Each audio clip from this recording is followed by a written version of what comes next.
Marco Aurelio. Meditaciones. Prólogo. La vida de todo hombre es un camino hacia sí mismo. Demian Hermann Hesse. Desde que huyera de él la juventud, el último de los 5 emperadores buenos espera la llegada de la noche para sumergirse en su quietud y dedicarse a una tarea que trasciende su papel como gobernante del gran imperio, la búsqueda de sí mismo. Alejado del bullicio exterior y despojado de cualquier ornamento de poder, en ese preciso instante no hay súbditos que gobernar, legiones que liderar, ni hordas de bárbaros a las que someter. Entre las sombras que se agitan al ritmo de las antorchas, se nos revela un hombre solo ante un pergamino en blanco, buscando refugio en los trazos de tinta que su mano dibuja. Resulta fascinante imaginar a la persona más poderosa de su época, al divino emperador, en la más absoluta soledad, indagando en las profundidades de su ser en busca de claridad. Detrás del título imperial y del aura de autoridad, contemplamos al individuo varado ante un océano de emociones, pensamientos y circunstancias personales, sin un claro rumbo que tomar, un náufrago de sí mismo, uno más, enfrentando los interrogantes que han intrigado al hombre desde el principio de los tiempos.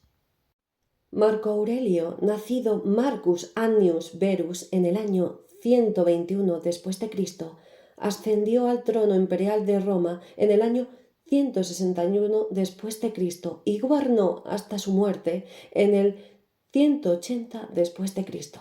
Fue el último de los 5 emperadores buenos, una distinguida serie de líderes reconocidos por su sabiduría y la eficaz administración del imperio. Sin lugar a dudas, Marco Aurelio fue una de las figuras más influyentes de su tiempo. Desde su posición de autoridad y su capacidad de decisión sobre vidas y territorios, el emperador filósofo también destacó por su incansable búsqueda de significado y conocimiento, explorando las complejidades del alma humana, la naturaleza del sufrimiento y la importancia de la virtud. Su gobierno estuvo marcado con desafíos, tanto internos como externos, y fue precisamente en medio de estas dificultades que Marco Aurelio recurrió a la escritura para recordarse a sí mismo los principios estoicos que tanto valoraba y a los que acudía como fuente de orientación y consuelo. Las meditaciones recogen una serie de apuntes y anotaciones personales de Marco Aurelio, divididos en 12 libros. El primero de ellos es autónomo del resto. Estos apuntes íntimos pertenecen al género literario de los hipopnémata, recordatorios o notas personales del día a día. A pesar de haber sido escritas hace casi 2000 años, las meditaciones continúan siendo una de las obras más influyentes en la historia de la filosofía.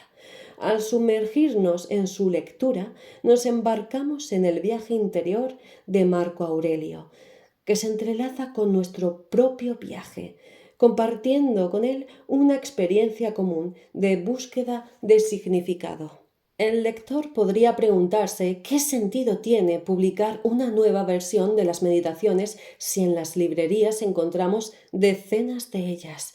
Podemos decir que se trata una empresa justificada por diferentes razones, pero la que sobresale por encima de todas ellas es que estamos ante una obra que trasciende su propio contexto y que sigue siendo del todo relevante debido a que los temas que trata son universales y atemporales. Esta versión de Meditaciones que ahora presenta esta editorial, REM, pretende ofrecer al lector un texto accesible que conserve todo el valor y espíritu del original, pero adaptada a un público contemporáneo con la finalidad de acercarlo a las enseñanzas de Marco Aurelio. Considerada una de las obras cumbre de la literatura filosófica y un tesoro de patrimonio cultural de la humanidad, las meditaciones de Marco Aurelio siguen impulsándonos a explorar las profundidades de nuestra propia existencia.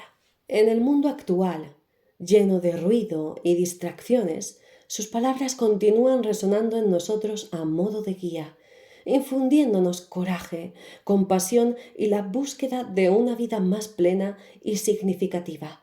Es un honor tener la oportunidad de incluir esta nueva edición de Meditaciones. Sin duda, estamos ante uno de los verdaderos libros clásicos, si entendemos por clásicos aquellos libros que han influido en muchas generaciones y aún tienen algo vivo que decirnos, más allá del paso del tiempo. Una auténtica obra maestra que seguirá inspirando y enriqueciendo nuestras vidas y la de las generaciones venideras. Libro 1. De mi abuelo Vero heredé un carácter afable y un temperamento apacible. 2. Por lo que dicen y recuerdo de mi padre natural, integridad y hombría. 3. De mi madre, devoción, generosidad, evitar las malas acciones e incluso el pensamiento de ellas. También la simplicidad en el vivir, lejos de los hábitos de los ricos. 4. De mi bisabuelo, el no haber asistido a escuelas públicas, haber tenido buenos maestros en casa y darme cuenta de que en esto se debe gastar generosamente.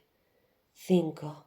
De mi tutor, no convertirme en partidario de los verdes o azules en las carreras, ni aliarme con los parmularios o los escutarios en el anfiteatro, tolerar el dolor y tener pocas necesidades, bastarme con mis propias manos y ocuparme de mis propios asuntos, el menosprecio a los chismes maliciosos. De digneto evitar las frivolidades, desconfiar de lo que dicen los charlatanes y embaucadores sobre encantamientos, exorcismos de demonios y similares, no participar en peleas de codornices ni emocionarme con tales deportes, tolerar la franqueza. Tener afinidad por la filosofía y asistir primero a las conferencias de Baquio, luego a las de Tandasis y Marciano, a ejercitarme de niño a componer diálogos, a amar el catre de campaña, la manta de piel y todo lo relacionado con el entrenamiento helénico. 7. De rústico, a tomar conciencia de corregir y cuidar mi carácter, no desviarme hacia un gusto por la retórica, evitando escribir mis propias especulaciones, dar mis pequeños sermones morales o presentar una imagen glorificada de asceta o del filántropo.